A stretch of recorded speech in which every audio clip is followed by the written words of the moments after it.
Management से बात करते हैं। रियल एस्टेट आज हम लोगों ने देखा कि काफ़ी वीक ट्रेड करा है और कल शाम को ब्रिगेड एंटरप्राइजेस जो बेंगलोर बेस्ड कंपनी है, साउथ इंडिया की डोमिनेंट कंपनी, उसके नतीजे आए। कंपनी का मुनाफा करीब 56 से 60% के बीच में कमज़ोर हुआ है और आमदनी भी गिरी है, चाहे क्वार्टरली देखें या ईयरली देखें, दोनों नीचे आए हैं। और क्या रीजंस है इसके, कैसे स्थिति चल रही है, बातचीत करने के लिए मेरे साथ कंपनी के CFO अतुल गोयल जी हैं। अतुल जी नमस्कार सर। नमस्कार। ये क्या हो गया सर, नंबर इतने कमजोर क्यों है भाई?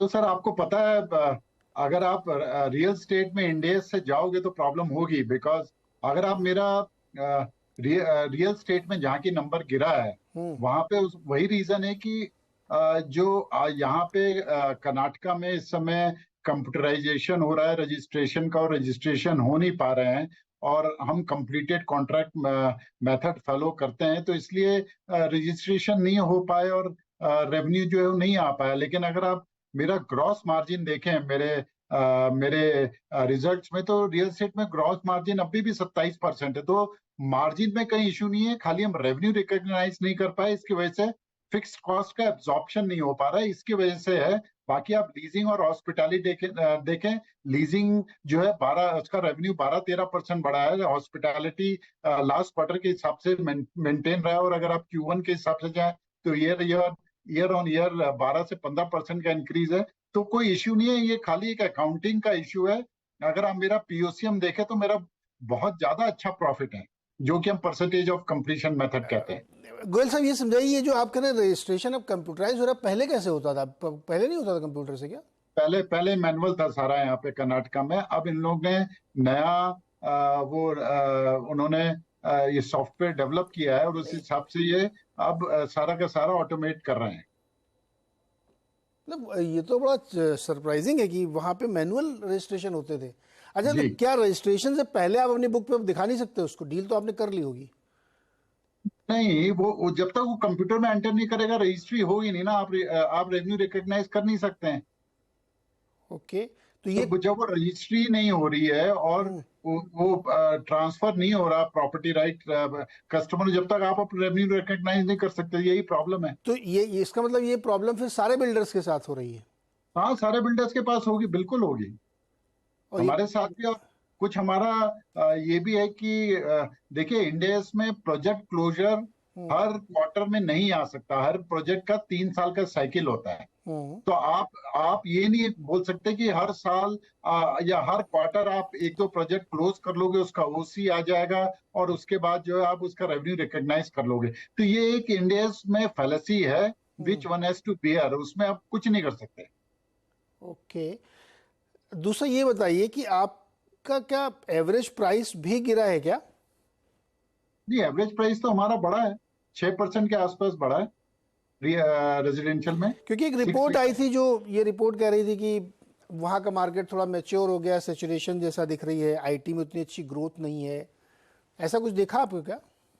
देखिए, मैं आपको कुछ डेटा देता हूँ। आप देखिए, बेंगलोर में इस समय अगर आप एब्जॉर्प्शन वर्सेस लॉन्चेस देखें तो 1.4 टाइम्स है। एब्जॉर्प्शन बहुत ज्यादा है लॉन्चेस से जो कि कर रहे हैं। दूसरा, इन्वेंट्री ओवरहैंग देखें, आज बेंगलोर में खाली 10 महीने की इन्वेंट्री है, all over Bengaluru, involving every developer. So inventory है नहीं।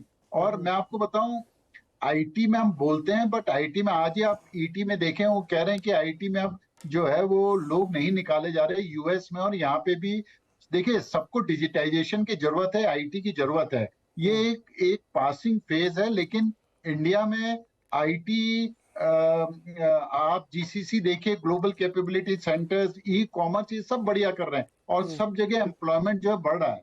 दूसरा, अगर आप देखें आज की तारीख में घर लेने वालों में सबसे ज्यादा यंग लोग हैं। आप देखिए, मिलेनियल जेन X जो हैं वो घर खरीद रहे हैं, बिकॉज एवरीबडी उनको लगता है कि आज की तारीख में घर खरीदना चाहिए, और प्राइस इंक्रीज आपको आगे मिलेगी एज ए इन्वेस्टमेंट भी, बिकॉज इक्विटी मार्केट इतना ऊपर नीचे हो रहा है। अभी एनारॉक ने एक सर्वे किया था, उसमें ये कहा कि 67% जो लोग हैं वो आज की तारीख में प्रॉपर्टी में इन्वेस्ट करना चाहते हैं, 26% इक्विटी में करना चाहते हैं। तो थोड़ा सा माइंडसेट चेंज हो रहा है, पॉजिटिव इंटेंट आया है। आपका इंटरेस्ट जो है वो एक पॉज आ गया, जो कि एक बहुत बड़ा खतरा था। और डेफिनेटली ये साइकिल बहुत दिनों बाद आई है और मेरे को लगता है ये साइकिल अच्छे आगे चलनी चाहिए। ओके, ये आपकी स्थिति बता। अच्छा, कितने लॉन्च वॉन्च कुछ किए पिछले क्वार्टर में आपने? इस क्वार्टर में हमने एक भी लॉन्च नहीं किया, लेकिन आगे क्यों? क्वार्टर में हमारा, हाँ, इस बार एक भी लॉन्च नहीं हुआ है। ऐसा क्यों? वो भी बिकॉज गवर्नमेंट चेंज हुई है तो थोड़ा सा टाइम लगता है, एक बार अप्रूवल्स, आप गवर्नमेंट ये चेंज। बात आप पॉलिटिकल बात कर रहे हैं, बताइए क्या सरकार बदलने से क्या फर्क पड़ा? नहीं नहीं, क्यों वो सारा, आप पेपर में देखे ना, आज भी यही कह रहे हैं कि भाई हम वापस देख रहे हैं, सब कुछ वापस रिव्यू कर रहे हैं, ऑफिसर्स चेंज हो रहे हैं, थोड़ा टाइम लगता है। इट्स हाँ, नॉट दैट कि वो रोक देंगे काम, हाँ, लेकिन हाँ। थोड़ा सा चेंज ओवर में टाइम लगता है, बस वो है, बाकी ऐसा कोई इशू नहीं है। जो हमारे अप्रूवल्स हैं वो सब टाइम पे आएंगी, और हम इस क्वार्टर में कम से कम 3 से 4 प्रोजेक्ट लॉन्च करेंगे। नहीं, ये बड़ा इंटरेस्टिंग बात बताई गोयल जी आपने। ऑन सीरियस नोट, मतलब अभी चूंकि रिजीम चेंज हुआ है, इसकी वजह से अप्रूवल्स में थोड़ा डिले, नया सिस्टम आ रहा है, नए अधिकारी मंत्री जा रहे हैं, वो लोग थोड़ा सा अभी रीलुक करेंगे, फिर ये सब करेंगे, ऐसा हो रहा है वहाँ पे। नहीं नहीं, वो तो हर जगह होता है जी, आप कहीं भी किसी भी स्टेट में जाए, अगर कोई दूसरी सरकार आ रही हो, पिछली सरकार को रिव्यू करती है, सारे जो आपके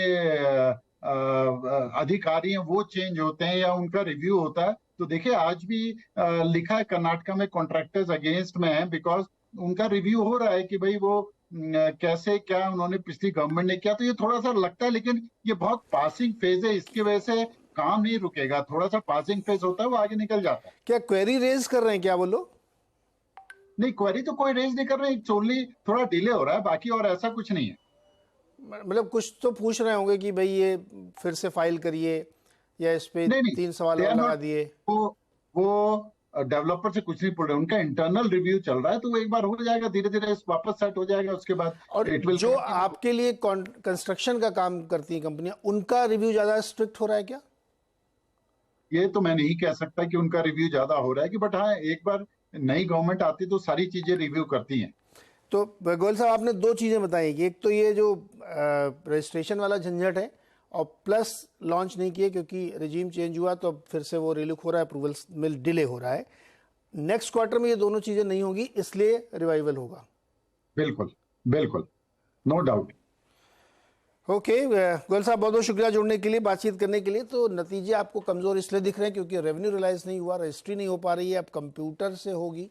बड़ी सरप्राइजिंग बात है कि पहले हाथ से होती थी, इस वजह से रिलाइजेशन नहीं है, तो बुक में दिख नहीं रहा। दूसरी बात, थोड़ा डिले भी है, सरकार बदली है वहाँ पे, तो अब वो फिर से देख वेख रहे होंगे, फिर से काम काज करेंगे, इसलिए ब्रिगेड में थोड़ा सा नंबर आपको वीक दिख रहे हैं। गौरव जी, ब्रिगेड एंटरप्राइजेस का चार्ट देखिए, कैसा लग रहा है आपको? ये जैसे मैंने आपसे कहा कि अगर आप ओवरऑल पिछले कुछ महीनों का अगर व्यू देखेंगे तो रियलिटी स्पेस चाहे ब्रिगेड हो गया, सभी में काफी एक अच्छी उछाल देखने मिली थी, मल्टीपल ब्रेकआउट्स हमको देखने मिले थे। यहाँ पे स्टॉक मैं नहीं कहूँगा वीक है, लेकिन यहाँ पे थोड़ा कंसोलिडेशन फेज में है। यहाँ पे एक बार स्टॉक एक बार अगर 600 के ऊपर क्लोजिंग अगर आती है स्टॉक की, तो यहाँ पे फिर मोमेंटम शुरू हो जाएगा। तो जब तक 600 के ऊपर नहीं आ रहा है, किसी के पास अगर है तो एक बार प्रॉफिट बुक कर लेना चाहिए। वीक बिल्कुल नहीं लग रहा, मैं कहूंगा कि यहाँ पे बहुत बड़ा करेक्शन है, वैसा नहीं है, लेकिन प्रॉफिट में तो एक बार कर लीजिए। एक राइजिंग ट्रेंड लाइन का जो हडल है थोड़ा सा वो आपको देखने मिलेगा टुवर्ड्स 600 के ऊपर क्लोजिंग अगर आती है तो एक नया अप ट्रेंड शुरू करेगा। तो लॉन्ग टर्म ट्रेंड इंटैक्ट है, शॉर्ट टर्म के लिए थोड़ा सा एक रेंज मोड रह सकता है, तो उसमें प्रॉफिट बुक करना चाहिए। तो स्ट्रक्चर खराब नहीं है, अगर वो डिक्लाइंस में ऐड कीजिए या 600 के ऊपर ब्रेकआउट आएगा तब ऐड कीजिए। ओके, माधव प्रसाद जी, गुरु